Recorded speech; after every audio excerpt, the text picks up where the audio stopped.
Entre estos temas de actualidad, el presidente de la República recibió a quienes se denominan familiares de presos políticos del Uruguay. ¿Hay presos políticos en Uruguay? Pregunta que le derivamos a partir de este momento al doctor Daoís Uriarte, de la Cátedra de Derechos Humanos de la Facultad de Derecho. Daoís, muy buenas tardes. Buenas tardes, ¿cómo estás? Yo creo que realmente estoy asombrado de que el presidente de la República reciba una delegación que tiene como nombre o como definición o como lema familiares de presos políticos, porque es de alguna forma asumir que existen en este país presos políticos, y si existen presos políticos, lo que está en juego es la existencia misma de la democracia, ¿no? O sea, no quiere decir que todos los países que tienen presos políticos sean dictaduras, pero tampoco son democracias, porque, por definición, digamos, ¿qué es un preso político? Bueno, digamos, hay varias definiciones, pero tenemos la que se conoce como preso político a quien está confinado en cárcel por la expresión de sus ideas políticas. Por condición de preso político suele ser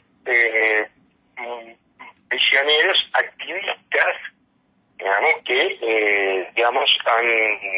han expresado en contra del sistema y que han sido encarcelados por esas actividades en contra. Entonces, yo lo que quiero saber es a quién se están refiriendo. A mí resulta claro, por el tenor de su comunicado, que se refiere a aquellas personas que fueron procesadas, y en muchos casos penadas, por la justicia de nuestro país. Ahora bien, en primer lugar, ¿alguna de esas personas ha sido procesada por alguna norma, por alguna sentencia que lo condene en función de sus ideas políticas o del ejercicio de sus ideas políticas? ¿O fueron condenados por violaciones a normas sustantivas tanto del Código Penal como del Derecho Penal Internacional? Yo quiero recordar que la definición de un preso político es cualquier persona física que pertenezca a un partido político sector a la que se mantenga en la cárcel detenida o de otro modo privada de su libertad por la forma en que piensa o por la divulgación de sus ideas. Difícilmente podemos encontrar que alguno de ellos haya sido procesado, primero porque no existe norma al respecto, salvo la que corresponde a la ley 18.026, pero no ha habido caso de procesamiento. En ese caso, que serían las personas que defienden las acciones que pasaron durante la dictadura y los delitos de lesa humanidad. Pero no es el caso, porque ninguna de esas personas ha sido procesada por esa causa, sino que han sido procesadas por hechos probados del pasado sobre acciones que hicieron durante la dictadura, que nosotros calificamos de delito de lesa humanidad. En algunos casos la justicia no los ha calificado de esa forma, pero sí los ha calificado de homicidio, de tortura, de secuestro, etc. Y ha aplicado también la no prescriptibilidad de esos delitos. Ahora bien, todo uruguayo tiene derecho a discrepar con la justicia, pero eso no lo habilita a decir que las personas que han sido erróneamente procesadas a su juicio son presos políticos, porque errores en la justicia puede haber en todos los casos. Pero para eso hay apelaciones.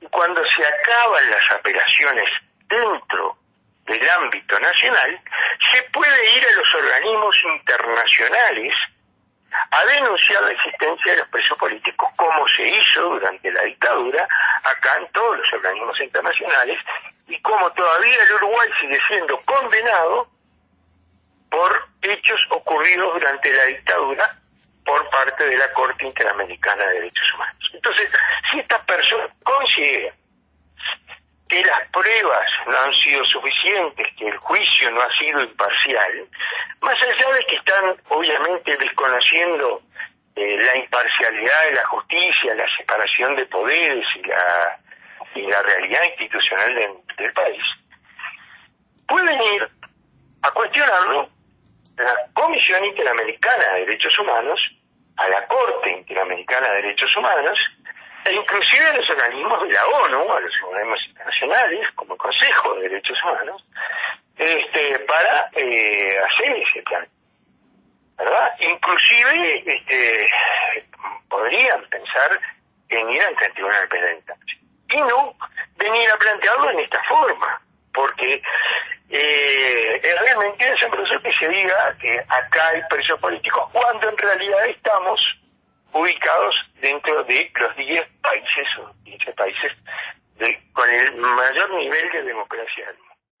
Dois, algunos detalles de esta carta que recibimos los periodistas de quienes se denominan familiares de prisioneros políticos, hablando de la reunión que tuvieron con el presidente de la República, le piden que articule con los otros poderes del Estado, hablan de avasallamiento de los derechos, hablan de jueces que se desacatan y al final dicen: finalmente agradecemos al señor presidente el habernos recibido, lo que nos moviliza e impulsa a continuar en el esfuerzo para lograr la liberación de nuestros prisioneros políticos. ¿En qué grado vulnera la institucionalidad todos estos comentarios o manifiestos? A ver, en primer lugar, hay un claro desconocimiento de la institucionalidad. Pensar que el presidente de la República puede articular sobre el Poder Judicial para forzar una definición distinta del Poder Judicial, va contra las bases mismas de la democracia. Estamos hablando de que la separación de poderes, desde Montesquieu, es más, desde Aristóteles, es la esencia pura de la democracia. Por lo tanto, pensar que el presidente tiene, debe o quiere incidir en los fallos del Poder Judicial es pensar en términos autoritarios, totalitarios, digamos, propios de una dictadura como la que vivimos, o de cualquier dictadura fascista que anda por ahí. Pero además hay otra definición bastante grave, es decir, los jueces se desacatan. ¿Cómo se puede entender esto? O sea, ¿con quién se puede desacatar los jueces? Bueno, en todo caso, en una sentencia se podría desacatar contra la Suprema Corte de Justicia, pero no, por lo tanto, el reclamo de actividad ilegal de los jueces debería referirse a la Suprema Corte de Justicia. Se refiere, dice, de la República. empeora la situación que la ley 18.831, habiendo sido declarada inconstitucional e inaplicable para la mayoría de los juicios que se le siguen a los, de vuelta, prisioneros políticos, es utilizada por jueces que desacatan los fallos de la Suprema Corte de Justicia ante la pasividad de todo el sistema estatal. A ver, lo que hay que recordar es que la mayoría de estos casos han pasado en apelación ante la Suprema Corte de Justicia y la Suprema Corte de Justicia los ha ratificado. Por lo tanto, en ningún caso hemos visto que la Suprema Corte de Justicia haya dicho que los jueces se han desacatado o que el fallo no se atuvo a lo que es la legislación vigente en esta materia, tanto nacional como internacional. Así que eso es, digamos, una afirmación que no tiene ninguna sustancia sólida, ¿verdad? Ninguna base real, porque la mención que se hace a la ley 18.831 se olvida que la Suprema Corte de Justicia ha declarado de forma permanente y reiterada desde el 2009 hasta ahora, sin que se haya modificado esa jurisprudencia, que la ley de caducidad es absolutamente inconstitucional. Por lo tanto, esa pretendida amnistía o retroactividad aplicada en forma compulsiva que se pretende generar, que no existe porque claramente la Corte ha dicho que la ley de caducidad de la pretensión punitiva del Estado fue una ley inconstitucional. A esto hay que agregarle decisiones reiteradas de la Corte Interamericana de Derechos Humanos, a quien nosotros debemos respetar porque es, digamos, resultado de un tratado de derechos humanos que hemos aprobado y que nos hemos obligado a respetar, y ha sido consecuente con el tema de que este tipo de delitos no pueden ampararse en ningún tipo de amnistía, caducidad o de iglesia de vida, nada por el estilo. Así que es totalmente inviable. Yo creo que lo más preocupante para mí, realmente, Cris, es que no exista, espero que lo haya mañana, una respuesta oficial a estas afirmaciones. Y cuando digo una respuesta oficial, una respuesta el presidente de la República diciendo: acá en el Uruguay no hay presos políticos. Y no corresponde al presidente juzgar los actos del Poder Judicial.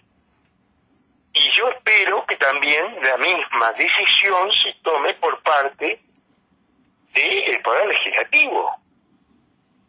¿Verdad? Porque esto, digamos, decide que esas afirmaciones que se realizan en ese comunicado son, en definitiva, decir que en el Uruguay no existe democracia, no se respeta la Constitución, y bueno, el derecho a pensarlo en esos términos lo tiene todo el mundo, pero eso no quiere decir que no haya una obligación del Estado de responder a eso, porque estarían por su silencio otorgando la existencia de presos políticos. Pero el presidente los recibe como familiares. Bueno, yo creo que no los debió haber recibido, pero en todo caso, si los recibió como un grupo de ciudadanos que le hacen ese planteo, el presidente debiera, como contesta tantas veces, como lo hemos escuchado, ha contestado tanto a las cosas que se plantean a nivel nacional como a nivel internacional, debiera contestar públicamente que en el Uruguay no existen presos políticos.